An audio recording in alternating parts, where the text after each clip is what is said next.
I was there for your book launch, which is this very book, AI Nations, Bharat's Pathway to an AI Power. We will be able to do with AI will depend on the choices we make as a What sort of society, ethical? as institutions, as governments. And AI is acting as a force multiplier for us.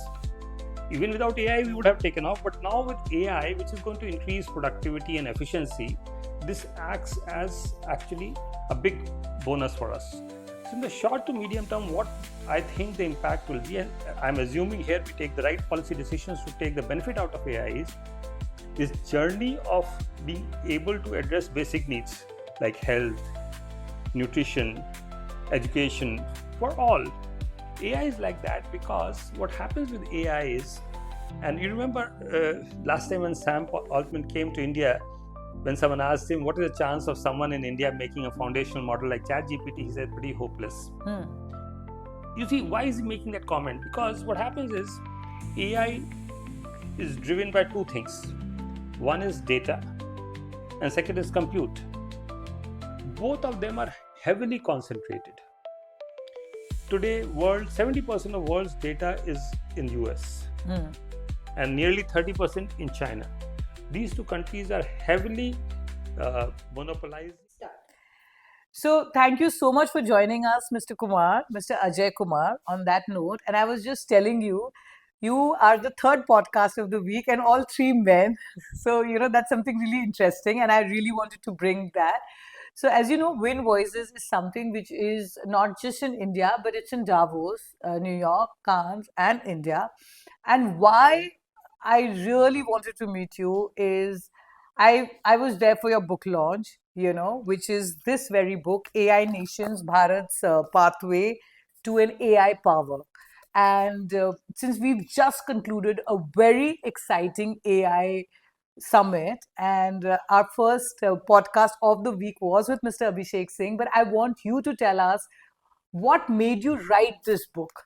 And and it is because this is going to be our last episode on AI summit, so I would really like your thoughts. What made you write? And then of course I'm going to come back to your journey and what all you've done, but tell us about this book. So, first of all, thank you so much, Sati. And you know, I'm so glad, I'm so honored to be here and be the third person this week with you. I think I'm in exalted company, and I think being a man or third person man to be do it, win cannot be complete unless you take people from men also as part of your podcast. So I'm so glad to be here, honestly, and I'm also so glad that the subject of AI is something which you have picked up for your audience, because it's something which is impacting everyone. No one is going to remain unaffected. And I think this is something which the AI Impact Summit was, that message has come out loud and clear uh, across the world. I mean, this is not an Indian issue. It's not, it's for everyone. It's for the human race per se that AI is going to make huge changes. And in some ways, we are fortunate to be here and witnessing those changes. Those who will understand these changes early possibly will end up benefiting the most from it. Yeah. And by third, I meant there are times we only do 2 episodes a month. And since we've done 50 plus episodes, and we've barely had a handful of men. So I was really happy that this week you were the third man on our podcast. But coming back to you, of course, you are the chairman of the UPSC, and you've been the 1985 batch of the IAS. You've also gone to the IIT Kanpur, and you've also led reforms in defense. You were the former Secretary of Defense in India, digital governance, now UPSC. And so I want you to tell us a bit about your journey before we come back to your book. Uh, so, I mean, you said it all. I mean, there's nothing much more to say than that. I have always felt, I've been extremely fortunate to have held places where I have been able to make small differences wherever I have been, Uh, earlier in Meti, where I was actively involved with electronics manufacturing, and I'm so glad to see the huge electronics manufacturing ecosystem that has developed, and which employs a lot of women, by the way, because a lot of people who are working in electronics manufacturing are women. And Digital India between 2014 and 17, uh, I had the opportunity to work very closely with all the initiatives that happened during that time, including MyGov, Jeevan Praman, Pragati, and so on and so forth. So many of them, and with some very interesting anecdotes also of how we, went through ups and downs during that period. And then in defense, where I think I was defense secretary in the period between 2000, first defense production secretary and then defense secretary for about 5 years, more than 5 years, and which was a very transformational period in the journey of defense innovation ecosystem in this country. Today, we are a proud, of what our defense industry is doing. We saw this in Operation Sindoor. We're exporting to over 70, 80 nations our defense products. And a lot of that happened during my period. So I've been very fortunate to have a very, very close ringside view of what was happening in a lot of these happening sectors, and I happened to be there. And from all that, and now the book on AI. So, do you think you learned something along your journey which has helped you shape this book today? And why now? Like, why do you think this book needed to come out now, especially where we've just had a very great AI summit where the whole world was looking at India? And as I mentioned, that when I was in Davos, everybody mentioned that they were coming to India for the AI summit. So the timing of it is so appropriate. Yeah, so honestly, the book has been in work for some time. So but why now? I think, you see, this is the biggest disruptive thing that is happening in our lifetime. We have seen a lot of disruptions. My generation has seen a lot of disruptions. We started when even getting a telephone was difficult. I had done nearly more than 15 years of service when internet came and email came. There was no email before that, and it was very difficult for a generation of yours to believe that. And then phone, Mobile and phones. mobile phones came.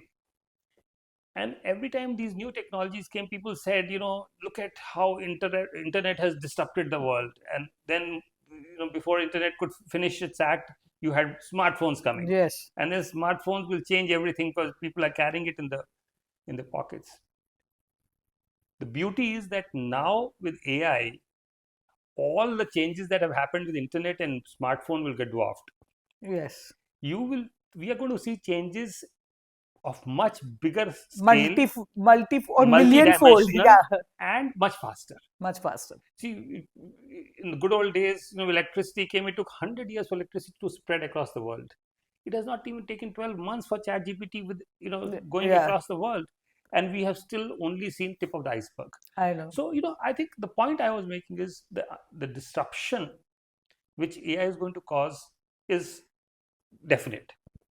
However, the outcomes are not. What we will be able to do with AI will depend on the choices we make as a society, what sort of ethical, as institutions, as governments. And that is why you hear this story and people talk of the doomsday scenario and people talk of all the benefits that will come out of it. So I think making these choices is what's important, and that's what the book is about. What are the policy implications of AI in different segments? And it covers, let me be very candid, it is not that it covers everything that is going to get impacted. It chooses some specific areas on which it focuses.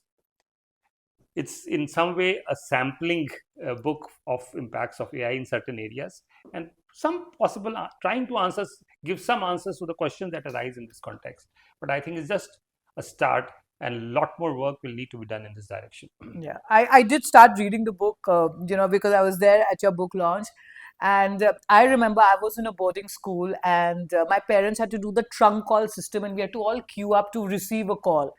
And my daughter, who's now going to turn 10 soon, she started her ABCs on Zoom because, the year when she had to join the big school, the nursery, the pandemic hit us and, she learned her ABCs on Zoom. So I feel like some of the annotation and some of the things which she's able to do, she's so quick. So, it is really growing fast. Like, I mean, So I also want you to tell us what is the implication of AI, which we were talking about earlier, especially since you've held really important positions, from a policy perspective, governance perspective, society at large.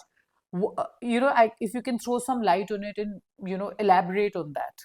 So, if you were to look at it, as the way I look at it is, there are there is a short term impact or short to medium term impact, and there is going to be medium to long term impact. And if we look specifically from Indian perspective, it's actually very fortuitous, because we are, if we look at India, we are in some ways on a takeoff stage. We have achieved significant amount of development, infrastructure is getting built, so we are on a takeoff stage in economy, and AI is acting as a force multiplier for us. Even without AI, we would have taken off, but now with AI, which is going to increase productivity and efficiency, this acts as actually a big bonus for us. So in the short to medium term, what I think the impact will be, and I'm assuming here we take the right policy decisions to take the benefit out of AI, is this journey of being able to address basic needs like health, nutrition, education for all can be compressed significantly for us. What would have normally taken 20 years or 50 years can now be done in 10 years' time. And that's purely because AI enables you that kind of scaling up much faster. We saw what happened in UPI. India is a story of scale, if Yes. anything. And we will see this happen with AI. And this is what it means. So the question here is, we have to take the right policy decisions so that we are able to take these benefits of efficiency and productivity in the next 5 to 10 years time period. Yeah. This is the main challenge that India Then has India today. has to do. But if you look at a 20 to 30 years time frame, then it's a totally different game. Now we are looking at AI. We're not really looking at LLMs. Now we're looking at artificial general intelligence, which means you have reasoning in multiple dimensions. You are able to do much more complex tasks. At that time, you have even larger amount of disruption, because at that stage you will have to address, so you will have plenty for everyone. See, unlike today, where see, my parents, there was too little and too hard. We live in a world where there is reasonable amount of prosperity, but our next generation is going to live in a world with too much, with too much for everyone. There will be too much, but there will not be enough work. Yeah. Because the technology will enable so much of productivity and wealth creation. There will be enough, more than enough. So it will be too easy, but too much too easy. Yeah. And that is where the differentiation is. And therefore, at that time, we need policies which will be able to address the challenge of too much too easy. Yeah. And that is the huge big challenge that we need to address for the future. Yeah. I know. I agree with you. Too much, too easy. I think that's an interesting thing, and that's the learning I'm going to take back, especially for my daughter. And we were also talking about the influence of networks, and how networks acts as a external, and like the influence of networks, and how are we going to you sort of mentioned that with AI coming in, how the influence of networks are also going to grow. So I want you to sort of throw some light on that as well. Yeah, this is something which I've covered in detail in my book, by the way. So, and I'll start with this, the famous statement which Thomas Friedman made in early 2000s, when he said the world is flat. And he was saying that technology has enabled today uh, societies and countries who are not so developed to actually participate in the economic process of more developed world, and the world has in some ways become level. Actually, I argue in this book that this is not the case. And the point which you made on networks, and that's largely because of the phenomena called network externalities. The network externalities is so typical of the digital world, where action by one person will benefit someone else. For example, in telephone, you have another person buying a phone actually increases the value of your phone because you have one more person to whom you can talk Hmm. to. You see the same thing in internet. When more people getting onto a platform, whether it is Facebook or WhatsApp or whichever, increase, or Amazon, it increases the value of that particular platform, or for that matter your podcast. The more people you actually Yes, get participate, this is that's an what a interesting. network Yeah. is. Now AI is like that. AI is like that because what happens with AI is, and you remember last time when Sam Altman came to India, when someone asked him what is the chance of someone in India making a foundational model like ChatGPT, he said pretty hopeless. Hmm. You see, why is he making that comment? Because what happens is AI is driven by two things. One is data, and second is compute. Both of them are heavily concentrated. Today, world 70% of world's data is in US Hmm. and nearly 30% in China. These two countries are heavily monopolizing the global data. And if data is a raw material on which AI has to feed, to be able to create that scale, because the We need model is scale. going to train on the data, and if you don't have data, it can't train so well. It can, if you have less data, it can not train so well. So to be able to reach there, and compute requires capital, Hmm. which is again, hugely, I mean, it's hugely concentrated. Therefore, both these constraints make it today, what is ChatGPT doing when it says it's open for everyone? It's actually creating its bigger network and creating more data on it, because every user of ChatGPT, just like Google Gemini, is actually adding more data to that network Hmm. and creating further, you know accelerating the process of value that their network brings to the system. Hmm. And that is why, you know AI will lead to certain companies, organizations will have huge concentration of data, and because they have data and compute, they will create the models which will create value, wealth for them, because if you have the right AI models, then you can do more complex tasks, you can create more productivity, create more. So it is going to accelerate the process of concentration of wealth, which will raise the issue of monopolies, and this is again something which I cover in this book. Then the current models of dealing with monopolies, Hmm. today you have a Monopolies Act. That model is meant for a physical world where you have business houses doing Hmm. different businesses and you want fair competition. Those models won't work now in this model, and that is again the question of what kind of choices that you need to make, which will make this more relevant from the perspective of the new economy that we are entering into, is something which are important questions that we try to discuss in this book. Yeah, very, very interesting. I've learned so many things on that. And I want you to also sort of throw some light on, since ours is a women's network, and I did have this conversation earlier, like when this when 11th and 12th results are coming out, there seems to be more girls who opt for STEM, or they do, actually they perform much better. But when we look at women, when they reach their 20s and 30s, there is a dropout in that particular field, from a career perspective. But when the 11th, 12th results come out, girls definitely score. And I'm not trying to make a gender based this thing, I'm just saying it. So do you think, and the government did have something to do with AI for her, so what do you see this trend from a women perspective in the AI space? Or you did mention that when you were with Meti, there were a lot of engineers which came out, and very good ratio of women. So what do you think AI will do for women at large? And that's a great question, and it's a difficult question. Uh, so and let me be a little candid here, and not be very, Sure. uh, so what is AI going to do in the short term? Again, AI is going to replace repetitive jobs, low end jobs, and you know whatever else we may say, we have a lot of women doing low end jobs still. Hmm. So in the first phase, this displacement will hurt women. Women most. Even I think so. And therefore, in my opinion, that is an area where we have to. Be But cognizant of but it. look at the bigger aspect, which I have not answered so far. I said in future, AI is going to do a lot of work which people do today, and I'm not talking men, women, whoever. But what is the work which AI will never be able to do?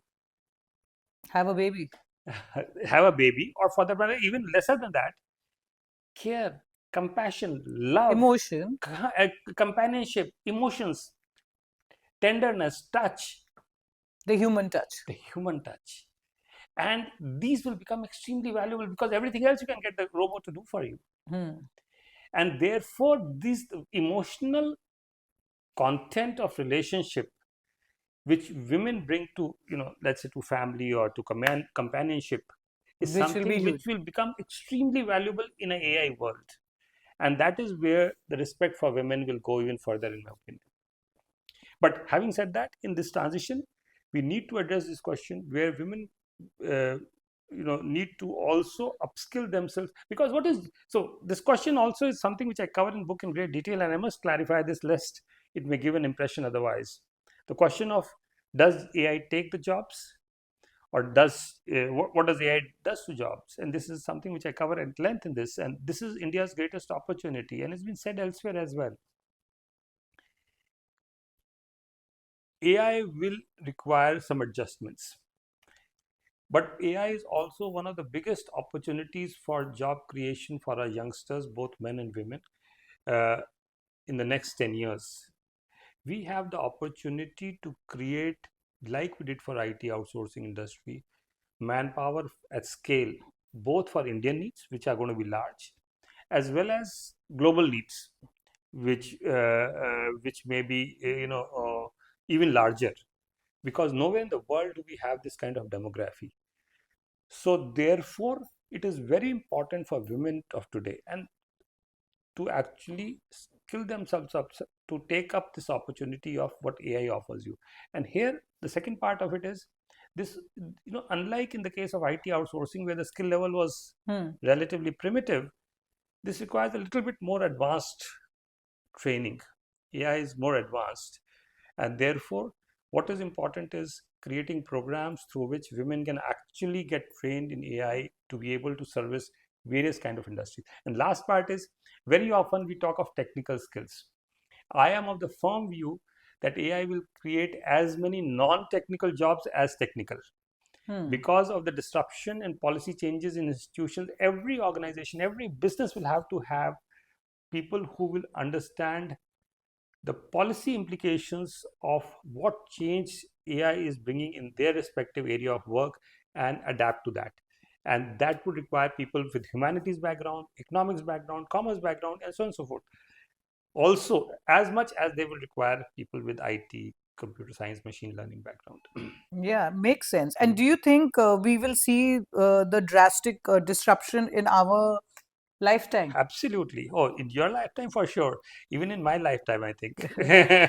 And you've also, I'm just going to touch upon some of the other parts. Like you've actually worked on a lot of digital India initiatives from UPI and Aadhaar, and so what do you see? So of course, my question was going to be, what do you see India's biggest digital opportunity? But I'm actually going to change it to what's going to be India's biggest AI opportunity, because we've just had a great I think summit, and the world has looked at us. We got all we I saw the energy, what I've seen in Davos in New York.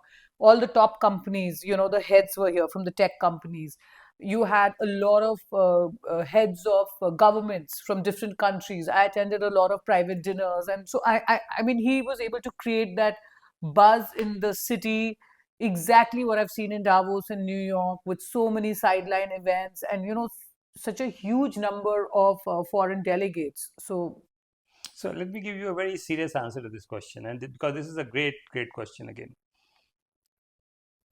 When you know, when have you seen in modern times, in the last 100 years, India shaping rules of a new technology game? hmm, And let me answer this. The answer is never, never, never before. We have always, when internet was made, where were we? We never made the rules for the internet. We never made rules for for the 3G, 2G, 3G, 4G, 5G. Nothing. Nothing.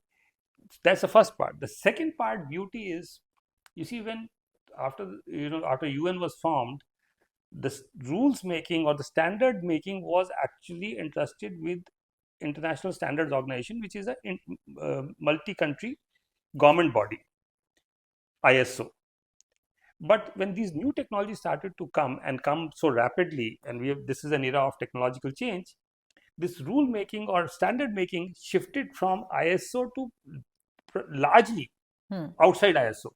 So all telecom rules have not been made by ITU, which is the UN body, but outside of 3GPP is an outside body.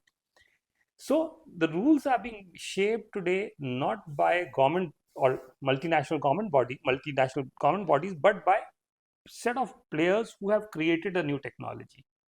And India has never been ever part of this rule making. We have always been adopting rules. We have always been adopting technology. For the first time in the last 100 years and more, we are part of rule making for AI.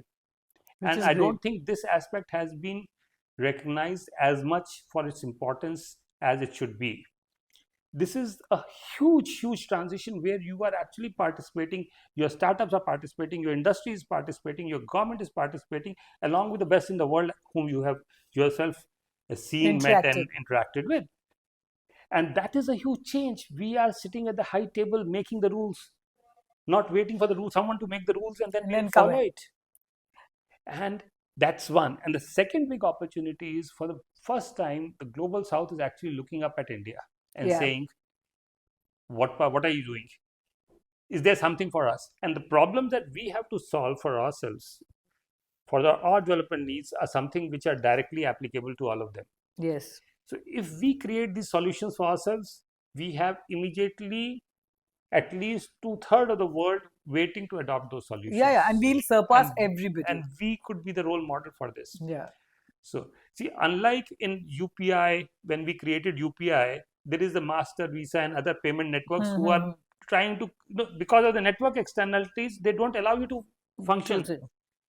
But here it is all green field. Everyone is playing the same game together. We are at the same table.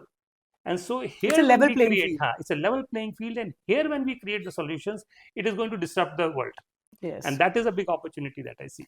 And so when I saw these young professional and young students, and at the expo, so he's managed to create that wave.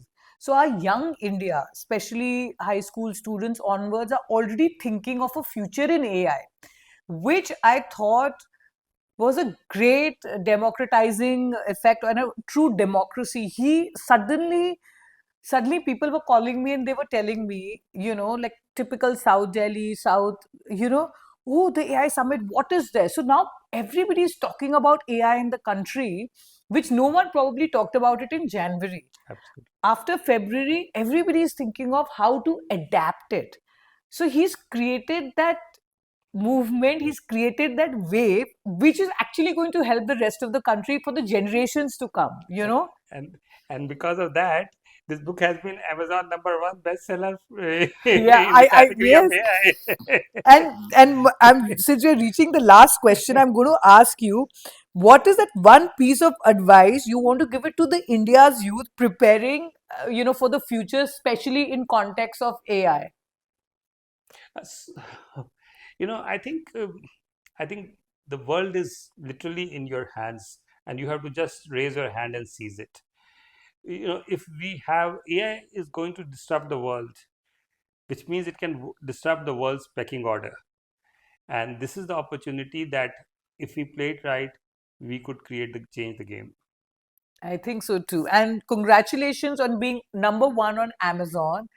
And I don't think there are many books on AI yet from a.